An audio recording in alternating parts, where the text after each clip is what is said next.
Hello everybody, welcome back to my channel. My name is Cornelia Audrey, and in this week's video we're going to dive into Airbnb, launching my first ever Airbnb listing. Was it what I expected it to be? Did I think it was worth it? How did the process happen? We're gonna dive into all of that in this week's video.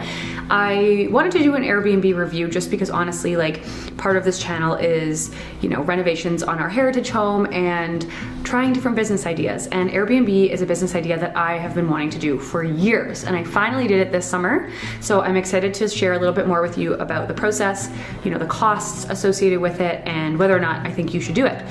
So let's not waste any time. I'm gonna dive into a really quick, you know, overview of the house. If you haven't watched any of our heritage home videos, I'll do a really fast tour, and then we'll dive into the juicy details. Thanks for watching. Let's keep going.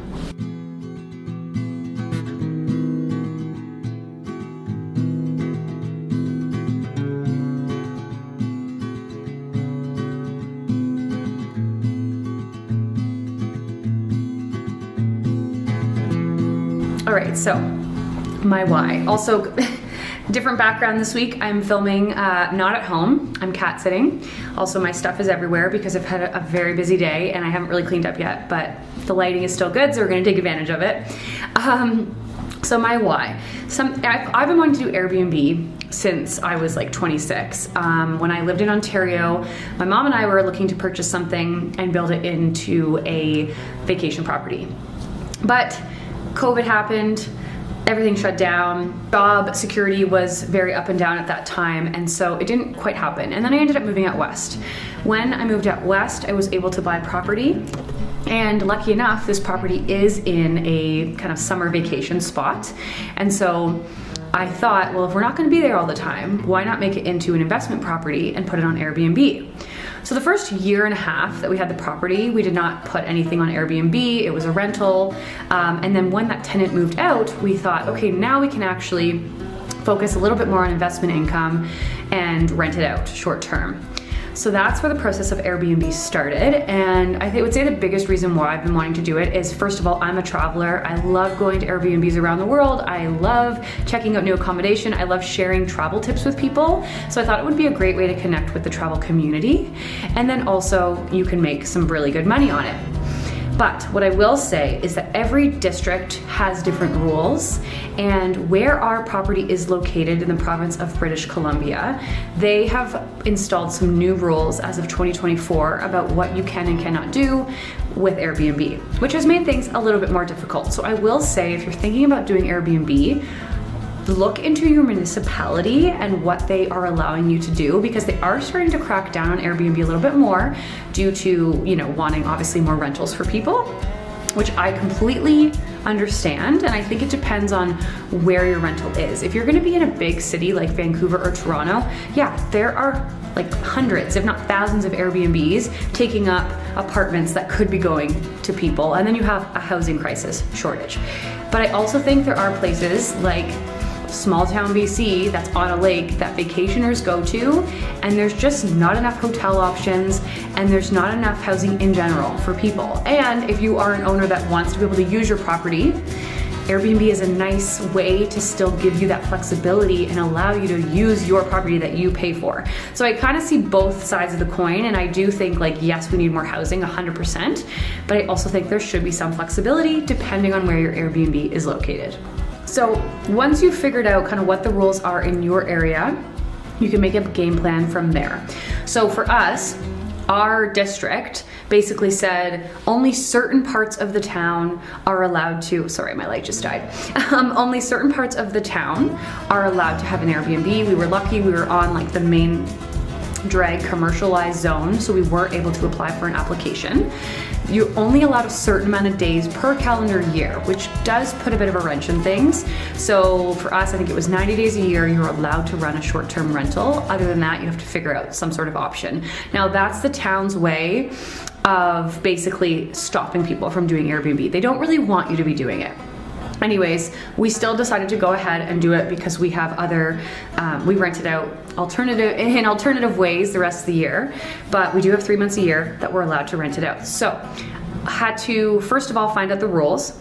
Then we had to submit an application and pay a fee for the business license. We were approved, which is great. We paid a $300 fee, and then we were able to launch. So that was like the first step. So first, do your research, find out what is okay in your town, what's not, and like find out the steps that will get you to be able to launch on Airbnb, because we actually could not launch our listing until we had an approved business license. See the beautiful stars shining down from afar. No, I ain't afraid of the dark. I don't mind the rain, bringing life back. We can breathe again when dealing with the pain. No, I don't mind the rain. And ooh, that's the way it goes. Life will teach you what you need to know. And ooh, like a river flows, life will take you where you need to go. Getting old don't bother me, 'cause with eyes that's been through life. So the next part of the process was my favorite part, and obviously that is the decor and kind of coming up with your theme for the house. So we obviously had a heritage home. It's, you know, we call it our cottage, but really it's a house, and it is somewhere that we thought people would be able to gather. It's a big space for, you know, people, upwards of 6 people at once. You know, it's right in the action of the town. It's right by the lake, and so I thought, okay, people are coming in the summer, you want it to be cozy and welcoming and have like a bit of a rustic vibe because you are going on a summer vacation.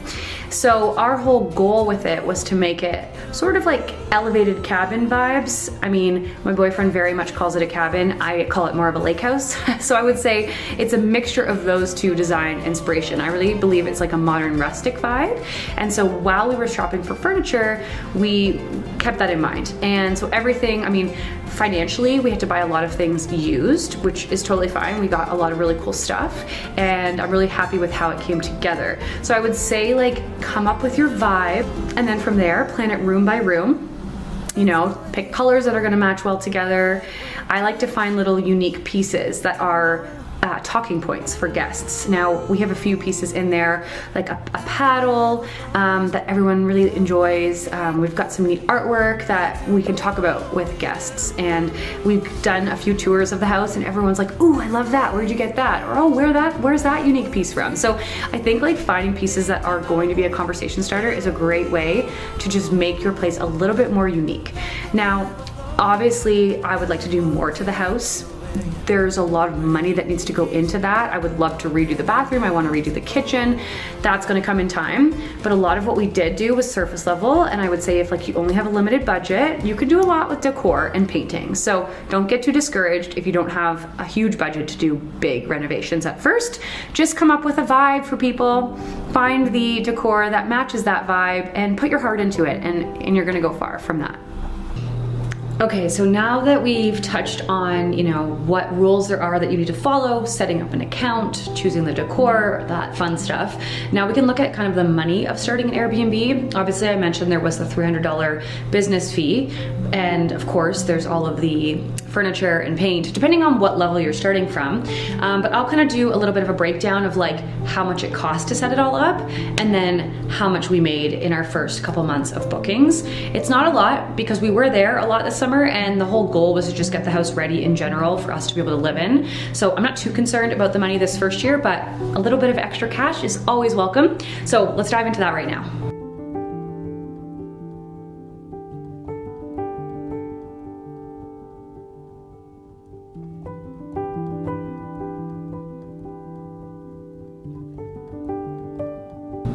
Okay, so that sums up kind of the Airbnb breakdown for beginners. Would I do it again?